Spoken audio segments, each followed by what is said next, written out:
What's good, planet Earth? Welcome to the channel. I'm Charlie and thank you for coming along for a video. Today I'm going to be taking a look at the one and only Billie Holiday singing Strange Fruit live in 1959. I'm ashamed to admit how criminally underexposed to Billie Holiday I am, but we're going to try and do something about that today. I don't know where this request came from. There isn't a name next to it. I'm wondering if it's from my lovely lady, Angela. It may well be. That's a very her thing to ask me to do. So, Angela, if this is your request, thank you for it. But anyway, if you're new here, guys, welcome. Please don't forget to subscribe and follow me on my other social media accounts. There's different different content on each of them. That's what it's called. If this is your first time on the channel, then please don't forget to subscribe. Follow me on my other social media accounts. There's different content on each of them. And all of the perks of my Patreon are available at the £1 base tier. You can spend more. There are higher tiers at greater amounts. There are just no more perks. It's just if you want to support the channel and myself to a greater extent. But all of the perks are available at the base tier for £1 a month. Anyway, let's get into this. And without further ado, let's go. Wait up for me. Wait up for me. And now a little tune written especially for me. Strange Fruit.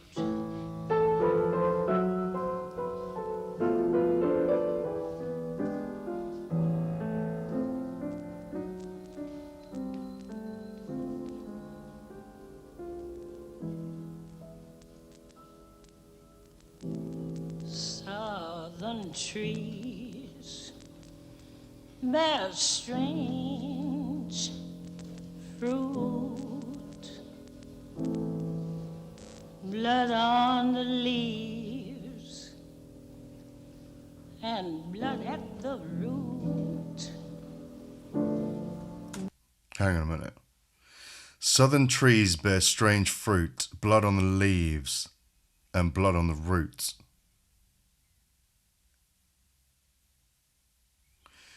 I got a feeling she's talking about lynching.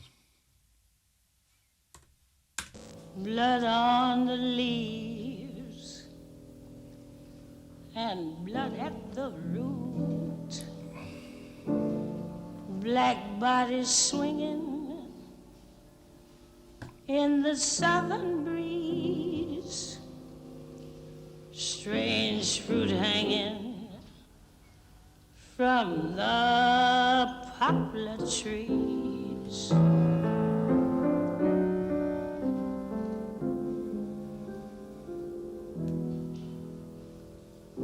Pastoral scene of the gallant South. The bulging eyes and the twisted mouth. Scent of magnolia, sweet and fresh. Then the sudden smell of burning flesh. Here is a fruit for the crows to pluck, for the rain to gather, for the wind to suck, for the sun to rock, for the tree to drop.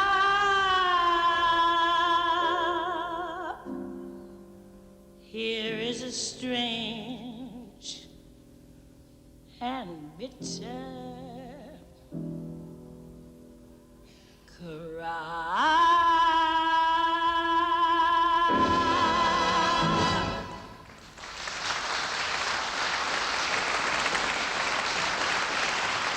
Wait. How have I never heard this before? Let's go back. It's only short. Let's do the whole thing again.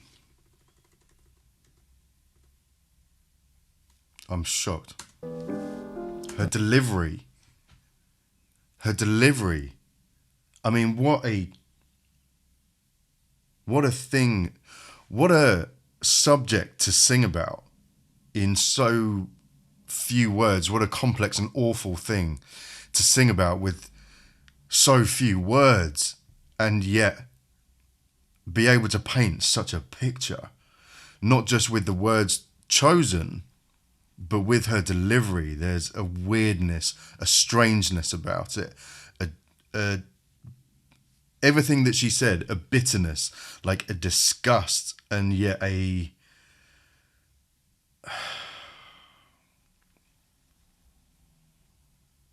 man, let's just listen to it again.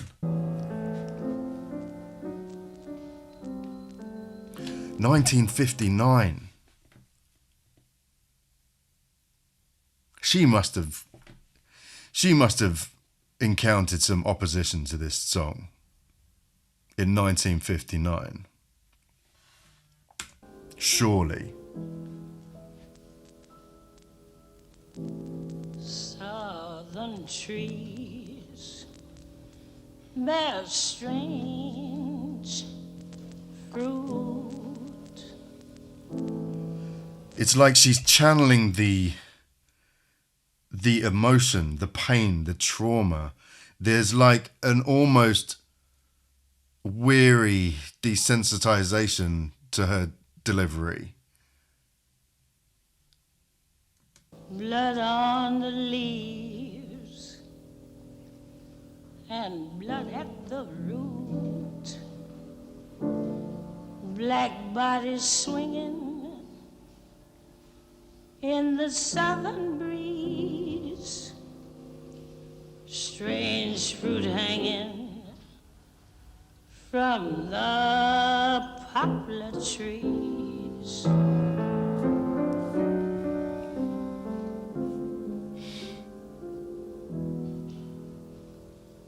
Pastoral scene of the gallant South. The bulging eyes and the twisted mouth, scent of magnolia, sweet and fresh. Then the sudden smell of burning flesh. What a contrast, right? You've got this sweet sense of the magnolias, and yet all of a sudden just this, amongst this apparent beauty, just the most awfulness and evil that you could imagine. As I say, the choice in words is impeccable, considering how short the song is. As I say, to describe such a complex and horrible thing, it could not have been written more perfectly. Here is a fruit for the crows to pluck, for the rain to gather, for the wind to suck, for the sun to rock, for the tree to drop.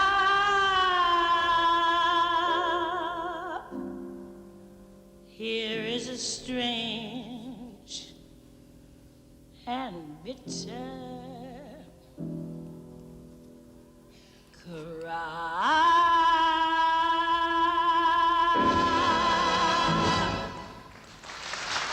Oh my God.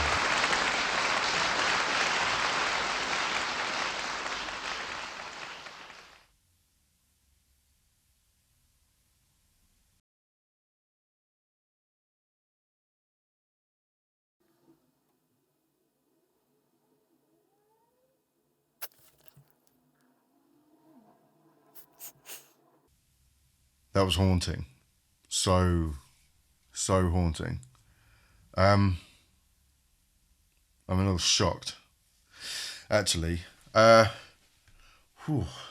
You can't help but absorb the pain that she channeled through the song.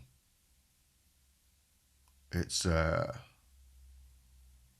profound, actually, what the song can do if you can absorb it right. I can't believe that. I'm interested to actually, let's do it now. I'm interested to find out a little bit about whether there was any backlash for this, because I can't imagine her having been able to sing that song at that time and everything be okay. So anyway, let me do a little search and I'll come back to you with what I find. Wow, this is really interesting. I'm sure you lot who are probably Billie Holiday fans, that's why you're here, already know this, but this is new to me and I'm just shocked, right? So Holiday approached her regular record label, Columbia, about recording the song, but was told they didn't want to take the risk of backlash, so she instead went to an independent jazz label, Commodore Records, who recorded the song with Holiday and the Cafe Society Band in 1939. Wow, in 1939. Despite strong resistance, especially from radio stations in the South, who refused to play Strange Fruit, the song rose in the charts, eventually selling 1 million copies to become the best-selling record of Holiday's career. Now, this is the interesting bit. Check this out. I had no idea this was the case about her, the unfortunate end of her life. It became known as a powerful protest anthem that irked the conservative US government at the time, when it was starting to crack down on suspected communists in the entertainment industry and beyond. The response was swift, especially once the fascist Federal Bureau of Narcotics Commissioner Harry Anslinger decided to make it his mission to destroy the singer and shut down her message about segregation and racism. After Holiday refused to stop performing the song at Anslinger's request, he had agents from his department sell her heroin to frame her. That I do know about her. I know she had struggles with drugs and alcohol. She was sent to prison for more than a year and was stripped of her cabaret performer's license by authorities upon her release in 1948, essentially ending her nightclub career. Now, Holiday continued to perform at concert venues, including Carnegie Hall, but haunted by her violent childhood, eventually succumbed once again to drug use. She was hospitalized in 1959. Oh, okay, so it's the same year as that performance. She was hospitalized in 1959 with heart, lung, and liver problems developed from years of alcohol and drug consumption. Determined to carry out his retribution to the end, Anslinger sent his agents to the hospital in New York to handcuff Holiday to the gurney and forbade doctors to provide her with further treatment. She died several days later, on July 17th, 1959, at the age of 44. If you ever think that the government isn't corrupt and won't do whatever it has to do to meet its ends, or silence people, or cover up stuff, you're a fool. That's unbelievable. They really be operating like that.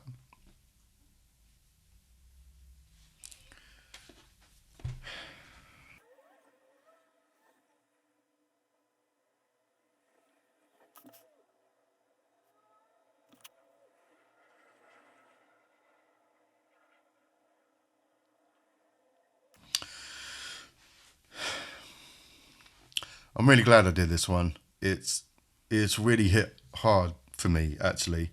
I can't imagine what it must be like for anyone of colour to listen to this song if I feel like this.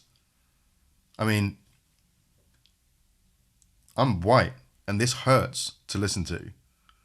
My kids are mixed race. My girlfriend's a beautiful woman of colour.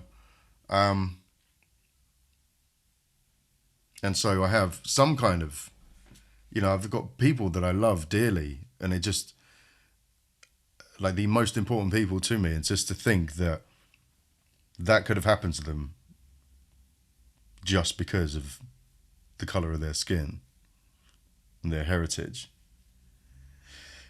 It's disgusting. I feel so deflated. I feel shook. I really do. Anyway, she nailed that. And to think that at that time she was struggling so badly, health-wise, with addiction, that was right at the end of her time, and as we can see from this article that I dug up, she was struggling around that time. And to give a performance like that, so exposed and vulnerable, and it was perfect. It was painful, but it was perfect. Thank you for watching, guys. I hope you stick around for another one. I'll hopefully see you in the next video. But until then, be kind to yourselves, love everyone, and take care. I freaking love you guys.